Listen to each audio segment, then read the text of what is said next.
On this episode of the AAF Exchange, the state of the economy, the Federal Reserve's next step, and the ongoing budget battles. Joining us to discuss all of this are AAF President Douglas Holtz-Eakin and Director of Fiscal Policy Jordan Haring. Doug, thank you for joining us. It is always a pleasure to be here. It's been a while, so I think we took a break for a few weeks because you've been traveling all over the world, but, you know... I don't think you can lay this one on me. I think Congress went away. I think that was the idea. Yeah, Congress did go away. So we haven't had much to talk about, but now we have a lot to talk about. Yeah. They're back. But what's been on your mind recently? International taxation, in particular, Section 899 of the One Big Beautiful Bill Act, which is essentially a retaliation tax provision. It goes roughly like this. There exist out there in the world things like digital services taxes in Europe and Canada, something called an undertaxed profits rule, which would allow other countries to tax the profits of U.S. firms when profits they made in the United States, a variety of things like that. And there are also the OECD initiatives for Pillar 1 and Pillar 2, which are a global minimum tax, Pillar 2, and sharing of tax bases across countries, Pillar 1. All of these are things that essentially infringe on the U.S.'s autonomy and tax policy. And I think they're terrible ideas. Mm-hmm. They've been a decade in the making. We've been writing for literally practically the whole existence of AAF on how horrible these things are. So the House feels the same way. Jason Smith, chairman of the Ways and Means Committee in particular, feels that way. This provision would say, okay, if you, the Secretary of Treasury, identify one of these taxes and raise your hand and say that's an unfair foreign tax, then we can impose on any individual or corporation an additional 5 percentage points of tax because they come from that country. And we can do that in year 1, in year 2, year 3, until it gets up to an additional 20%. The idea being, if we start hammering their companies and their individuals, they'll get rid of these unfair taxes. Mm-hmm. That's the game plan. So that's great if it works, but what if it doesn't? Yeah. So now we have said to anyone who wants to invest in the United States, hey, you're going to have an extra 20% tariff on your investment. If you say that out loud, that sounds like a bad idea. Mm-hmm. I think it's a bad idea. Yeah. This is one of those the cure is worse than the disease things. I have not one reason to defend DSTs and UTPRs and all this junk. Yeah. But I don't like this at all. Mm-hmm. And so, it's the chairman of the Ways and Means Committee. It's his provision. It's in there. So my hope would be that it went away. I'm not optimistic on that front. So a better thing would be to make it less automatic. So if the Secretary of Treasury says, yeah, they've got one, Congress has to affirmatively agree in order for the tax to go into effect. Something like that. Interesting. Just a way to soften the ability of this administration in particular, but any future administration, to on its own, one more time, go do something that's damaging to the international order and damaging to us. Yeah, I think we should take as a lesson for the last couple of years. There should be some lessons. Maybe we should think down the road. Like maybe it's good now, What's but like, think? Yeah, what is that word you're using? Some foresight. Thinking more than just 4 years down the road, kind of thing. Yeah, because, I'm worried about this. Yeah, it's something you definitely have been talking about for a while. We made the joke yesterday that AF's been around for 15 years now, and you've been talking about it for 12 years. Yeah. But you've also, been talking about it probably since your days as a professor and things like that. So yep, these issues are a big deal. So the G6 is coming up. So will this be something that comes up there? Something to keep an eye on? I think this cat is. I don't forget what the right metaphor is here, but I mean, it has a lot of momentum. Other countries have already adopted the minimum tax. So the part of the frustration here, and I hope I don't sound frustrated because I'm furious. Part of the frustration is we did a global minimum tax. We have the GILTI, the BEAT, this provisions that were in the 2017 law. Why are we also signing on to this OECD mess? Mm-hmm. So I just don't think we should. Interesting. All right, let's move on to the economy. Yes. It's been in the news recently. I've heard about that. Yes. Yeah. It's been a while since we've discussed the state of the economy. There's been new data that came out last week, more this week. So let's start here. Give us a brief update about what things look like. So update number one was, everyone keeps waiting for the impact of the tariffs on inflation. So we go and we get the PCE price index, the Fed's preferred measure of inflation, and there's just none in sight. In fact, I would have hoped the Fed would have closed the door so no one could see, but done a slight jig at that data, because that's as good as they could hope for the trajectory of both core and top line inflation prior to the imposition of the tariffs. Now it is going to go back north. There's probably no way around that. But that was that was coming right toward where it wanted, 2.1%, and the core coming down, everything you would have hoped for. And now we'll have to. We really saw the tariffs in April. We're really going to have to start seeing May and June data, so that's going to be an issue. We got Q1 GDP revised is minus 0.3% top line, but the downward revision in consumer spending, I think, is the real notable thing there. So we entered into that's Q1 data. We entered into the Q2 tariff regime weaker than I thought. That makes me nervous about the outlook for the economy. Today we got productivity in the first quarter. It was negative 1.5%, very bad. Unit labor costs were up 6.6%. That's not good. Yeah. So we're entering into a rocky period with the data and the economy, and it's a period where it's going to be hard to figure out what's going on. Because of all the timing shifts. And we saw that in the GDP data, big imports, and then inventories, and now we have a pause with China. It goes from 145 to 30. There's going to be an incentive again for pull the goods in from China quickly. So teasing out all the timing shifts is going to be hard. But I think there's no question we have downshifted from last year, and there's no question that we are going to enter into a slightly inflationary stage from a jumping off point that's better than I had thought we might have. Interesting. Yeah, because I think the OECD came out earlier this week and said predicted if you keep going this way, we're going to have 4% inflation by the end of the year. And the CBO yesterday, I don't think got the same attention as the score of the One Big Beautiful Bill Act, but it put out a letter. They had been asked what would happen if we did the tariffs, anything between, I think it was January 6th and May 13th, anything that the president did in that period, what if we did those permanently over the next 10 years? And they said two things. Number one, it would raise about $2.8 trillion. Now, the deficit in the One Big Beautiful Bill was $2.4 trillion. So their claim has been, if you look at the whole package of economic policies, we're not creating bigger deficits. This actually adds up to be exactly that, which should make them think twice about attacking CBO, but never mind. But as that wasn't at the top of your mind this week. No kidding. But it's also true that they essentially did a dynamic score and said, yeah, it would have been 3, but the economy's shrinking because of these tariffs, and so you get less than you might have otherwise. So, they're bad economic policy. So on the jobs front, tomorrow we're going to get the jobs data. What do you think we can learn from this? I'm in the fetal position because I have to be on TV for this occasion, and I don't know what to say. I mean, we got the ADP report yesterday, 37,000 jobs. So I think it's fair to say that job creation has been ended. We've destroyed that. Now, what's going to happen with job destruction? When do we start seeing layoffs? We saw UI claims again today go up. They went up 8,000. They didn't go up 25,000 or something. That would suggest big layoffs out there. So no one's getting hired. No one's getting fired. The job market is like the investment plans. Everyone's in stasis, just sitting looking around. It'll be interesting tomorrow to see if there's sector by sector stuff, because in the ADP report we saw you can slice it lots of ways, but both large firms slight job loss and small firms they had the big job losses. So I've been worried about the small business community. They have much more difficult time weathering the tariffs, but also the places you would expect to have trouble: transportation, warehousing.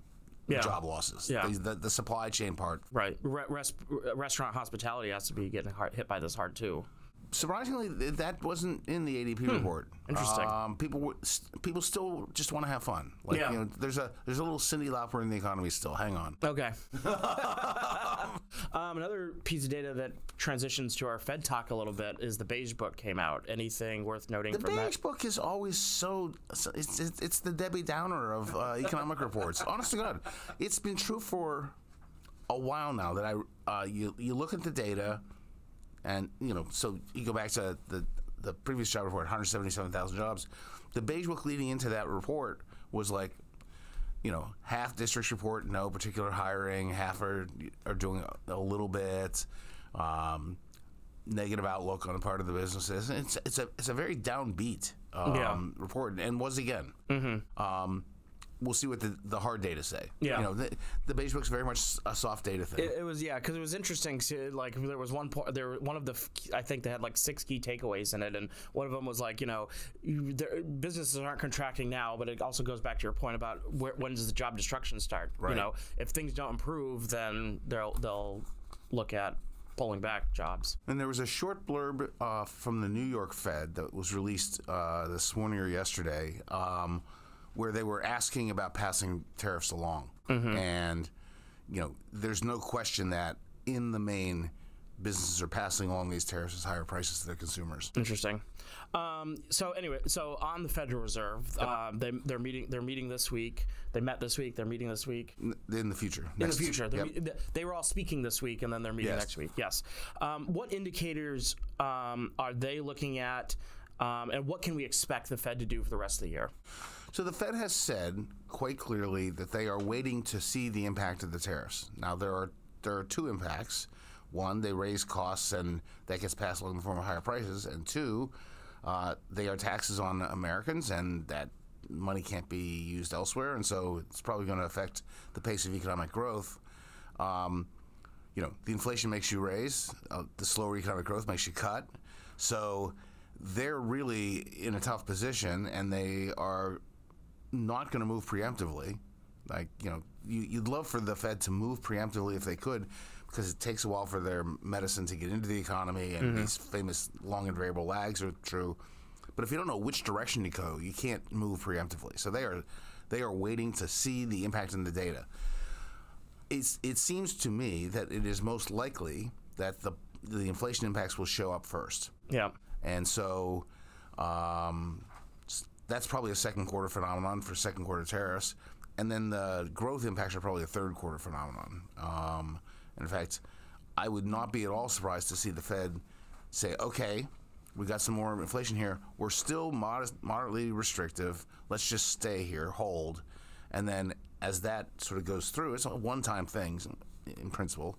As that goes through, they can then look and see if the employment impacts are as big as they fear, in which case second half of this year is the Fed cutting. Interesting. Yeah, because I know. I mean, listening to the Wall Street Journal podcast this morning, and they were talking about, you know, EU probably gonna cut. Canada ECB cut this morning. Yeah, the ECB. Okay, so ECB cut this morning.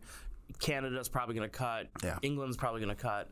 The UK is so probably going to cut. Remember they are far more trade dependent economies than are we. And so the impact, especially on Canada, of these has been tremendous. And so, you know, we're still disrupting 13% of our economy, and there's a lot out there that, you know, services sectors is the bulk of employment, the bulk of activity. Yeah, Canada just had a whole election, which basically was, how are you going to deal with the U.S. tariffs? All right. And indeed, they moved preemptively on fiscal policy. If you remember, they were literally one of the things that they did was said, okay, we're not going to be as conservative as we otherwise would have been, because we're going to have to pump up our economy to fight the impact of the tariffs. Interesting. All right, let's end on a trivia question. Okay. Since its inception, I don't know who's going to play quarterback for the Steelers. I don't even. That answer is not on my paper. Question is it somebody on the roster, or is it somebody that will come in? Can't answer that question. Anyways, since its inception in 1992, how much has the Energy Star program saved businesses and consumers in energy costs? $300 billion. $500 billion in energy costs. Oh, man, I think they did that estimate wrong. I think I'm right. All right, let's get Fred in here. Okay. But just quickly, what is the Energy Star program for those that might not know? It's an informational program which essentially rates appliances on their energy efficiency. So water heaters, for example, you know, that's something that's going to use a lot of energy. It's always keeping the water hot. So you'd like to have an efficient one if you can. And the Energy Star program is sort of, you have to hit a minimum efficiency to get into the program, and then you get ranked better or worse. Interesting. All right, well, that's all I have for you, Doug, so I'll let you get to your busy day, and we'll go grab Jordan. Jordan, welcome back. Thank you for having me. It's been a busy couple of weeks, but you got at least a little bit of a break last week. But you know they're back. The Senate's back. You know your world's heating back up again. It is. So there's been at least some progress made on the reconciliation bill since you were last on the podcast. The House managed to squeak it through. But it's a far from a done deal in the Senate. Correct. What are some of the key concerns senators have? Yeah, so the bill made it through the House. It's now onto the Senate to make its mark. I will just say CBO did come out with its score of the House passed bill yesterday. So if it were to be enacted today, CBO is estimating that it would increase primary budget deficits by $2.4 trillion through fiscal year 2034. After you account for the additional interest costs that would come from the additional borrowing to finance the bill, you're looking at about $3 trillion of deficit increases through 2034. But again, the bill is far from done. Yep. The Senate has indicated it's going to make its mark on it, and I'll kind of tick through a little bit of the areas to watch out for. So there's going to be a lot of discussion about Medicaid. So the House passed bill establishes work requirements for Medicaid. It requires states to take on a greater share of the cost of administering the Medicaid program and makes some reforms to Medicaid enrollment and eligibility requirements. A lot of senators are expressing concern about not only how would these changes affect beneficiaries, but also how would states do with implementing these changes. There's a lot of concern about implementation at the state level. In a similar vein, the House passed bill makes some changes to the Supplemental Nutrition Assistance Program by shifting a greater share of the cost of administering the program onto the states. Again, there's some concern about implementation at the state level, so that's something to look for in the Senate bill to see what kind of changes happen there. The House passed bill rolls back a lot of the Inflation Reduction Act's green energy tax credits. Some senators have expressed concern over that as well, so that's something to keep an eye on. There's also a provision in the bill that would allow for the auction of 600 megahertz of government-owned spectrum. Some senators have said that the language surrounding that provision needs to either be changed or eliminated from the bill altogether.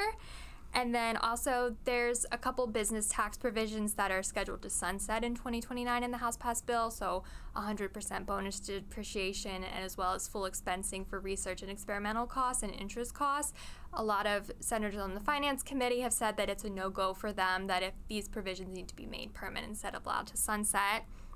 And then also the state and local tax deduction. So a big hiccup in the House was the state and local tax deduction, the cap on that. The $10,000 cap expires at the end of this year. A lot of vulnerable Republicans in high tax states like New Jersey, New York, California, they wanted some additional SALT relief to appease their constituents. So the proposal they came up with was to increase the cap to $40,000 for taxpayers earning less than $500,000 a year, and then it would phase down to $10,000 after that. In the Senate, you don't have any senators from those high tax states, so it's not really an issue for them. So you might see some changes to the SALT proposal as it moves through the Senate. And also the debt ceiling. Yeah. So the bill does include a $4 trillion increase in the debt ceiling. Senator Rand Paul has been very vocal about the fact that any increase in the debt ceiling in this bill is going to be an automatic no for him to vote on this bill. And also you have had President Trump, who has come out and kind of threw another wrench in all of this and said that, you know, we should just scrap the debt limit altogether. So it remains to be seen what happens with that. But obviously we are quickly approaching the X date when extraordinary measures will be exhausted and the U.S. will no longer be able to meet all of its financial obligations. So something will need to be done between now and then. And I guess the last thing to kind of look out for is the amount of spending cuts. So the bill, as passed by the House, does include $1.7 trillion of spending cuts, but on net, it is going to increase budget deficits. So you have a lot of senators raising concern that this bill is, quote unquote, a debt bomb. if you look at where it's going to take our fiscal trajectory from where it's projected to be to what it would be. So in 10 years, debt's expected to be 117% of GDP. If this bill were enacted today, it would increase debt to 124% of GDP. So a lot of senators are raising concern that, yes, okay, there are some spending cuts in here. It doesn't do enough because at the end of the day, this bill is still going to really explode our fiscal trajectory. Just to unpack a few of these things, you know, the debt ceiling, you mentioned that's coming up. The best put that at the, what did he say? He said about August, so late August. Yeah, CBO, August, September. So basically they have until the end of July because they're all going to want to go home for August recess. Correct. So if that's something that I guess if they don't see a pathway to keep that in the bill, they have to get that, they have to pull that out and do that separately at some point here, right? Correct. Has there been any discussions about that recently, or it's still they're kind of waiting? They're kind of waiting. I think I would expect that it'll ultimately probably be dealt with separately, given what President Trump is saying and obviously how vocal Rand Paul has been on all of this. I am expecting to see it adjust separately. Interesting. On the tax front, a couple of senators have made it known that they want permanent extensions to the business tax cuts. What would be the impact there? What's the impact there? Let me clarify the question. Yeah. So, like, what are we likely to see the discussion around there? I mean, it seems like the House had it set at five years, and they're looking at moving that. They're going to look at making that a bit longer. So, you know, part of the reason why there's some sunsets in this bill is because within reconciliation rules, the bill on itself, the provisions can't increase the deficit beyond the 10-year budget window. So that might be an issue here with these sunsetting. But at the end of the day, you know, if you're making all the other TCJA provisions permanent, you know, why not do the same? I think that was a lot of the confusing part with some of this is like why I don't think people understand the Senate rules through all this. Correct. A lot of yes, times. There's a lot more strict rules in the Senate when it comes to reconciliation, more so than in the House. And I think we'll get into that in a little bit. Yeah. So that's a good transition into our next part. Yes. The parliamentarian looms large in all of this. I Correct. think the bill has to go through what's known as the bird bath. Yes. Which I think a few podcasts ago, I finally learned what that meant. Yes. What provisions are likely to face the scrutiny of that? Yeah. So basically, the Byrd Rule is a special rule in the Senate that all the provisions in a reconciliation bill have to meet a certain set of criteria. And chief among that criteria is that the reason for any policy change in the bill is that it needs to affect federal spending or revenue. So it needs to have a budgetary effect. And as I mentioned earlier, the policy can't increase budget deficits beyond the 10-year budget window.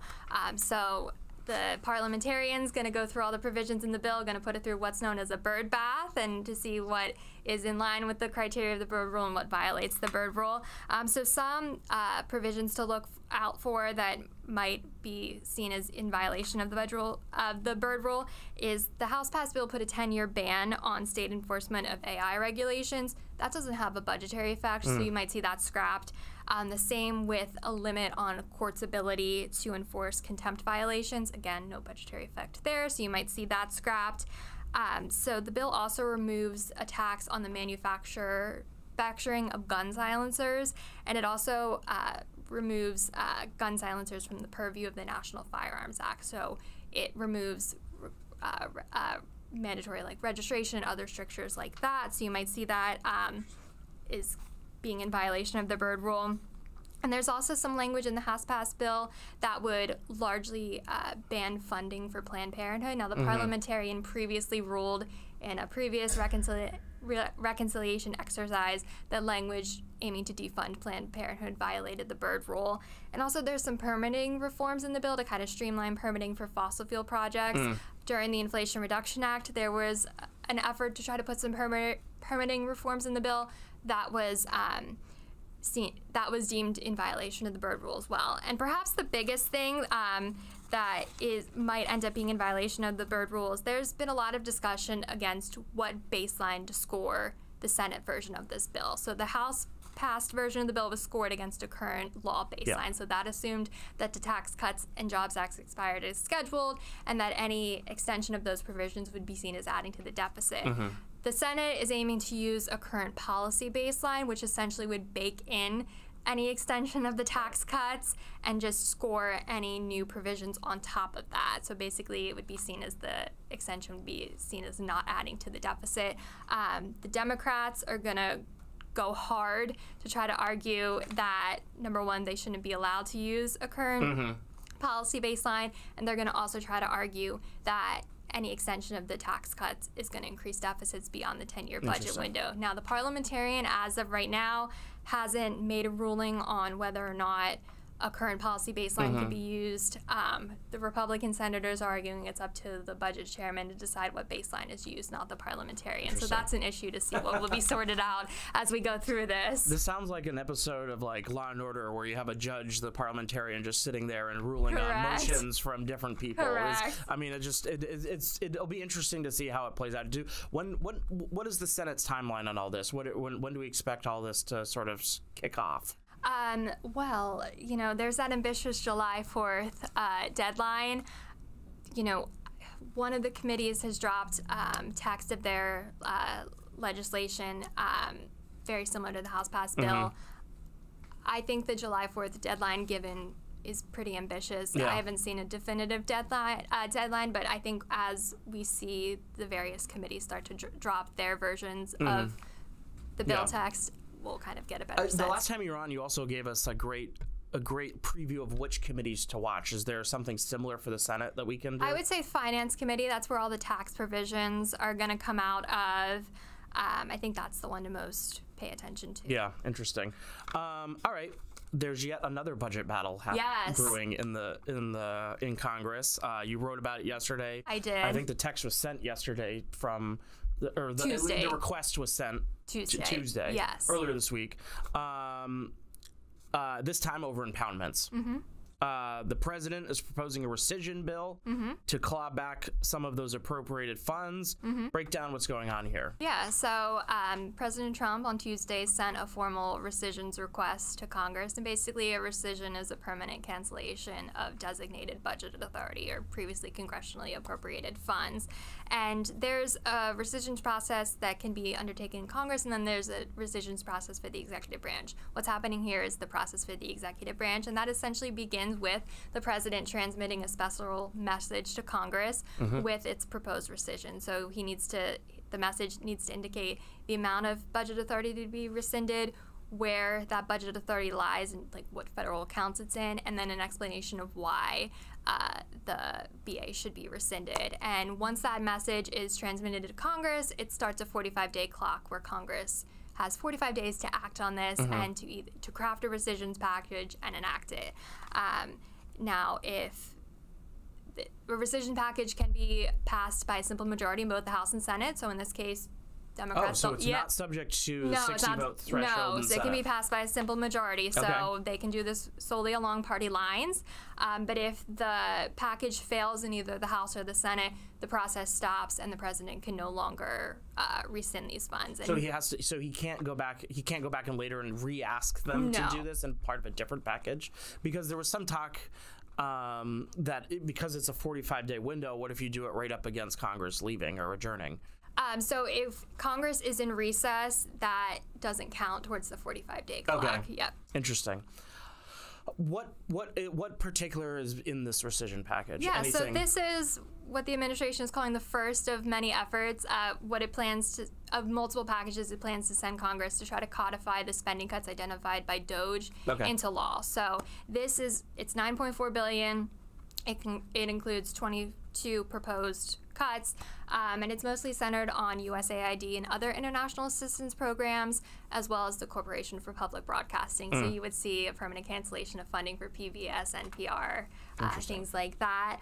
Now, $9.4 billion, it's a small amount. So when you put it in the context of the cost of the big, beautiful bill, or in terms of how it would affect the budget deficit, it would cover less than 1% of the cost of the big, beautiful bill, and it would reduce the budget deficit by less than 1%. So it's a modest amount, but still a rescissions package is good because it helps policymakers identify unneeded and unused spending in the federal budget. And again, if this is the first of many packages that the president plans to send to Congress, you could actually possibly see a real impact from it. As we know, the debt is growing, but at least, it's good to, make government more efficient at the same time. And it's not going to solve our growing debt issues, but it's a step, and it's making government making it more efficient and all that fun stuff. All right, well, Jordan, that's all I had for you today. Okay. So thank you for joining me and breaking down all these issues. I'm sure you're going to be very busy over the next couple of weeks. Yes, I will. And especially in the run-up to July 4th. So we'll have to see how everything shakes out, and we'll probably have you back on. All right, sounds good. Thank you. Thank you.